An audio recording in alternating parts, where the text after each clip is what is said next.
Black holes and their mysteries. A journey into the unknown. Introduction. The ultimate cosmic mystery. What if I told you that right now, at this very moment, there are objects in our universe so powerful that they can tear apart stars, bend the fabric of space itself, and trap even light within their grasp? What if I told you that these cosmic monsters have puzzled the greatest minds in physics for over a century, and that we're only now beginning to understand their true nature? Welcome to the story of black holes, the most mysterious, terrifying, and fascinating objects in our universe. Before we dive deep into this cosmic rabbit hole, let me ask you something. Have you ever wondered what happens when you fall into a black hole? Would you be crushed instantly? Stretched like spaghetti? Or would you experience something even stranger, perhaps watching the entire future of the universe unfold before your eyes while you're frozen in time? The answer might surprise you. But to understand it, we need to start at the beginning. Chapter 1. The birth of an impossible idea. Our story begins not with telescopes and observations, but with mathematics and imagination. It's November 1915, and Albert Einstein has just published his general theory of relativity, a revolutionary framework that reimagined gravity not as a force, but as the curvature of spacetime itself. Einstein's equations were beautiful, elegant, and incredibly complex. So complex, in fact, that Einstein himself struggled to find exact solutions to them. But just a few months later, while Einstein was still grappling with the implications of his own theory, a German physicist named Karl Schwarzschild was fighting in World War I on the Russian front. Here's where our story takes a remarkable turn. Despite the chaos of war, Schwarzschild became fascinated with Einstein's new theory. In the trenches, between artillery fire and military duties, he worked on the mathematics. And incredibly, within weeks, he found something that Einstein had missed, an exact solution to the field equations. What Schwarzschild discovered was both mathematically beautiful and physically disturbing. His solution described what would happen if you compressed all the mass of an object into an infinitely small point. The mathematics showed something strange. At a certain distance from this point, later called the Schwarzschild radius, spacetime would curve so severely that nothing, not even light, could escape. Schwarzschild sent his solution to Einstein, who was stunned. He presented Schwarzschild's work to the Prussian Academy of Sciences in January 1916, calling it a remarkable achievement. But Einstein was also deeply uncomfortable with one aspect of the solution. The singularity at the center, where the curvature of spacetime became infinite. Surely, Einstein thought, nature wouldn't allow such absurdities to exist in the real universe. Tragically, Schwarzschild never lived to see the impact of his discovery. He died just a few months later from a disease he contracted on the Eastern Front. He was only 42 years old. But his legacy, the mathematical foundation for understanding black holes, would echo through the cosmos forever. For decades after Schwarzschild's death, physicists treated his solution as a mathematical curiosity rather than a physical reality. The idea that stars could collapse into these bizarre objects seemed too strange, too extreme.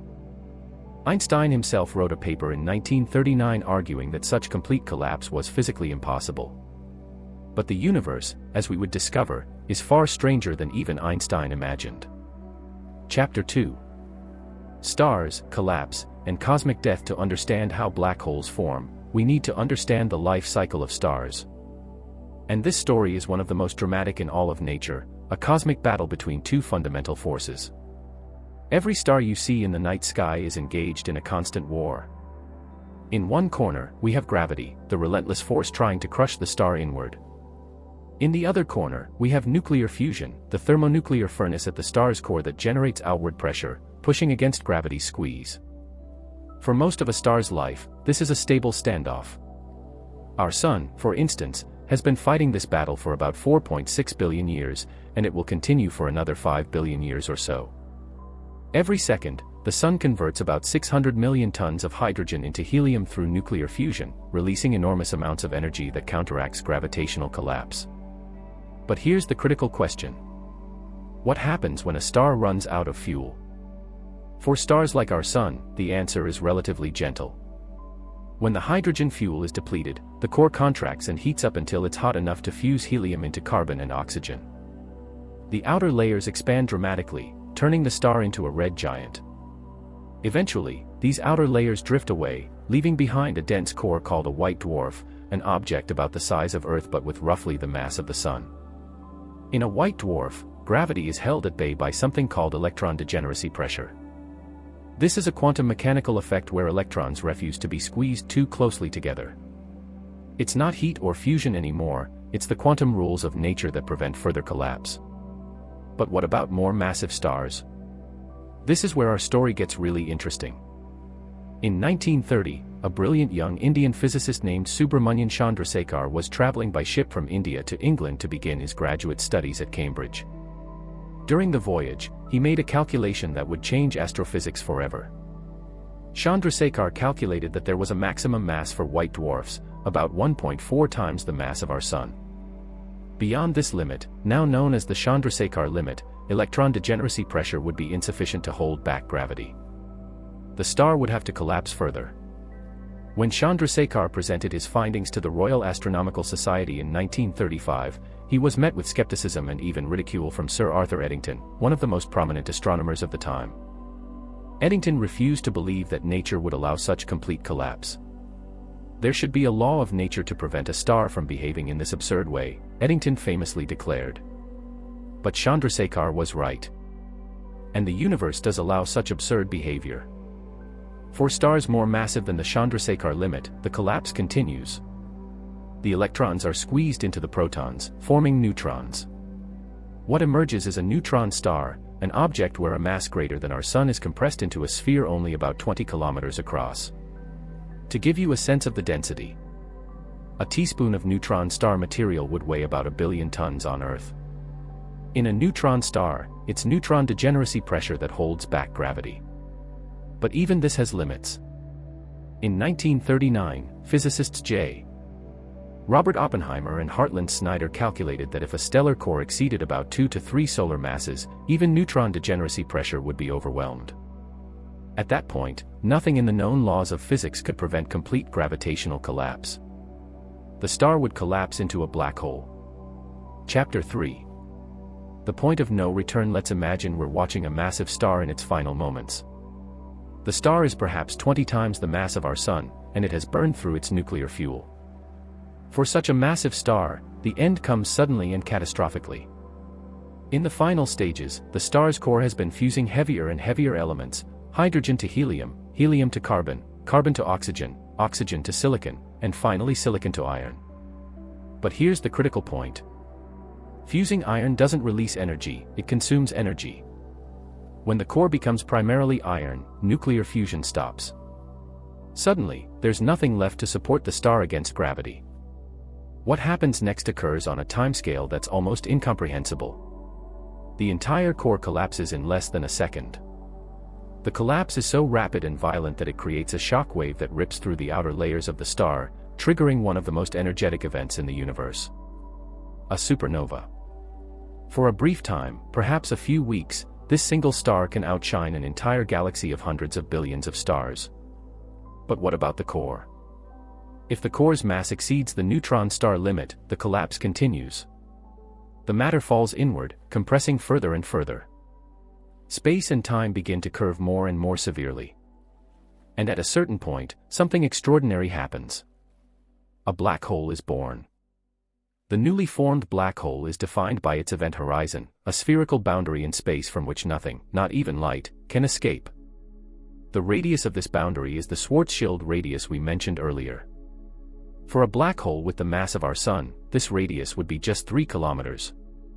For a black hole 10 times the mass of the Sun, it would be 30 kilometers. The name event horizon is beautifully appropriate.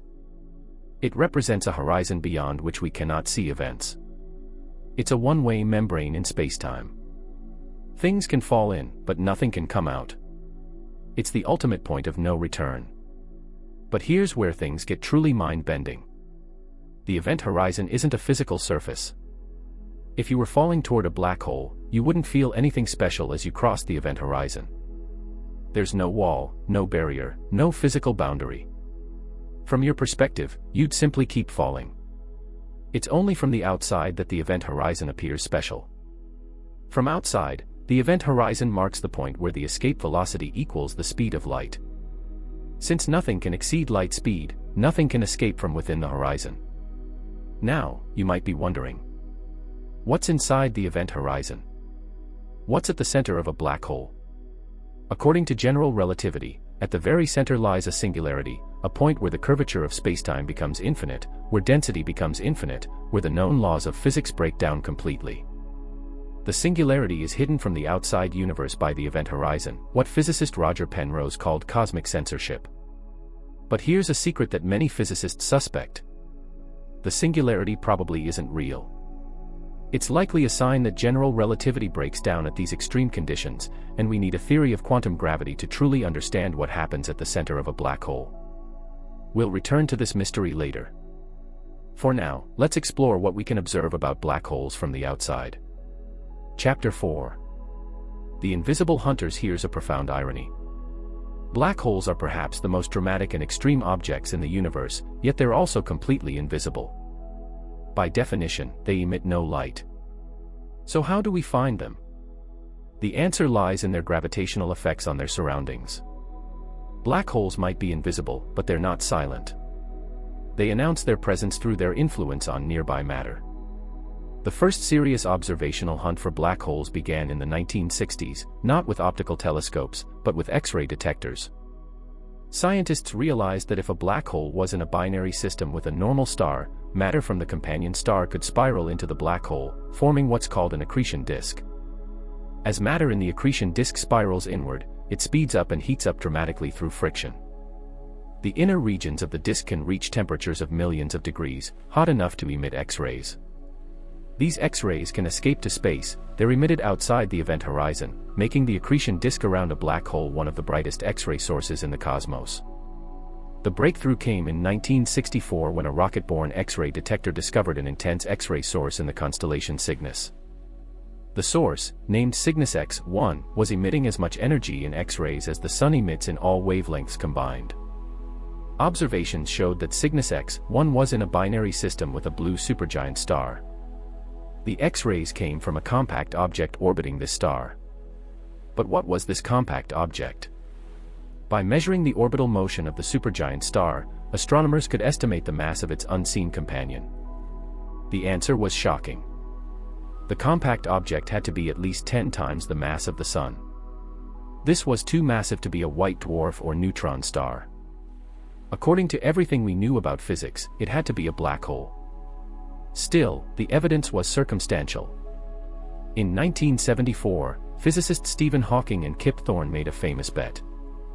Thorne bet that Cygnus X-1 was a black hole, while Hawking bet against it. Hawking later explained that his bet was a form of insurance. If black holes didn't exist, at least he'd win the bet. Over the following years, evidence mounted. Astronomers found more and more X-ray binary systems with compact objects too massive to be anything but black holes. In 1990, Hawking conceded the bet, acknowledging that Cygnus X-1 almost certainly contained a black hole.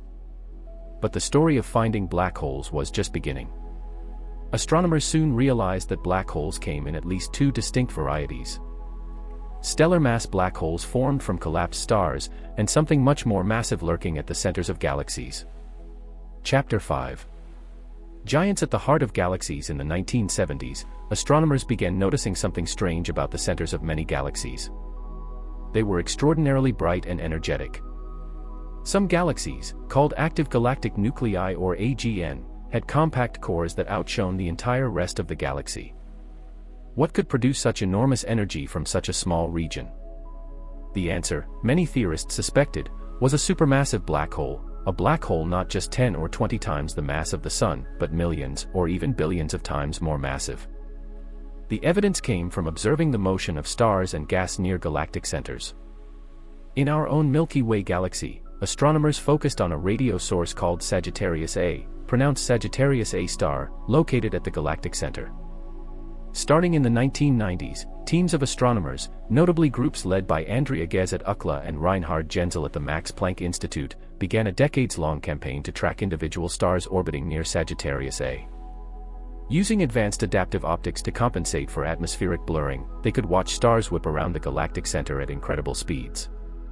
One star in particular, designated S2, became a Rosetta Stone for understanding the galactic center. S2 orbits Sagittarius A once every 16 years, reaching speeds of up to 3% of the speed of light at its closest approach. By tracking S2's orbit, astronomers could calculate the mass of whatever it was orbiting. The result was stunning. Sagittarius A has a mass of about 4 million times that of our Sun, all concentrated in a region smaller than the orbit of Mercury. There's only one thing this could be: a supermassive black hole. For this work, Ghez and Genzel were awarded the Nobel Prize in Physics in 2020, sharing it with Roger Penrose for his theoretical work on black holes. But our galaxy's black hole is actually quite modest compared to some others. The galaxy M87, located about 55 million light-years away, harbors a supermassive black hole with a mass of about 6.5 billion solar masses. Some quasars, the most luminous objects in the universe, are powered by black holes exceeding 10 billion solar masses. How did these supermassive black holes form? This remains one of the great mysteries of modern astrophysics. They're far too massive to have formed from a single stellar collapse. Perhaps they grew gradually, starting from stellar mass black holes and growing through accretion and mergers over billions of years. Or perhaps they formed through some exotic mechanism in the early universe, like the direct collapse of massive gas clouds. We still don't know for sure. But we do know that supermassive black holes play a crucial role in galaxy evolution. The energy released as matter falls into these black holes can heat and blow away gas, regulating star formation across the entire galaxy. In a very real sense, supermassive black holes are sculptors of the cosmic landscape.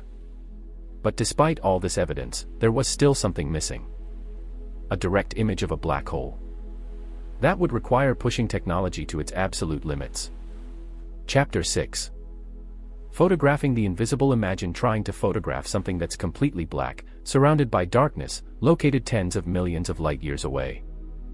Now imagine that this object is so small, from our perspective, that imaging it would be like trying to see a grapefruit on the surface of the moon. This was the challenge facing the Event Horizon Telescope project.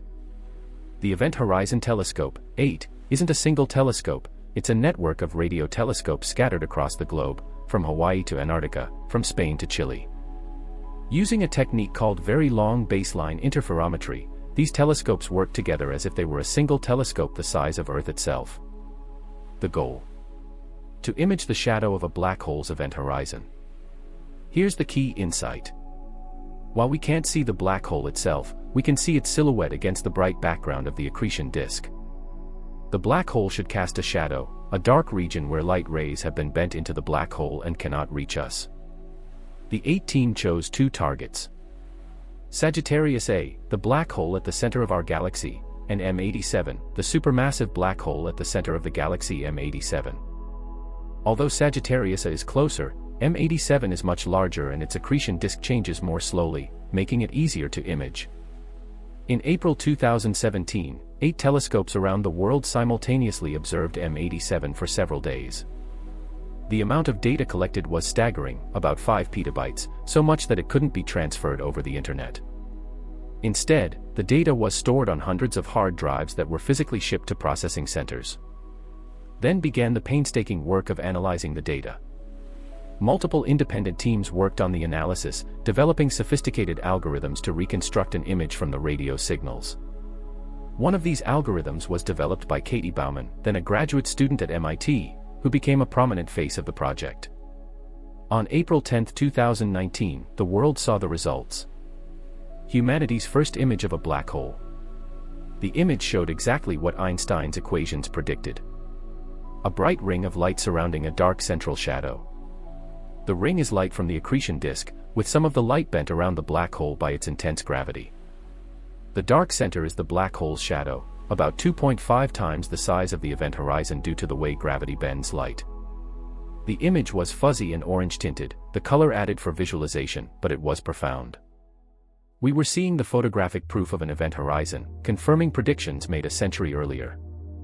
Some features in the image were particularly striking. The ring isn't uniform, one side is brighter than the other. This is due to the Doppler effect. Matter in the accretion disk is moving at relativistic speeds, and the side moving toward us appears brighter. In 2022, the 8 team released their second black hole image. Sagittarius A, our own galaxy's central black hole.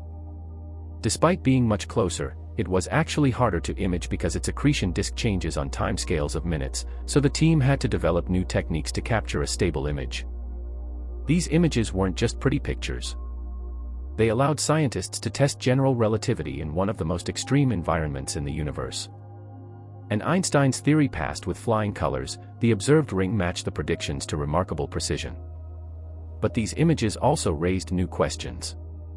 How exactly does matter feed into TH?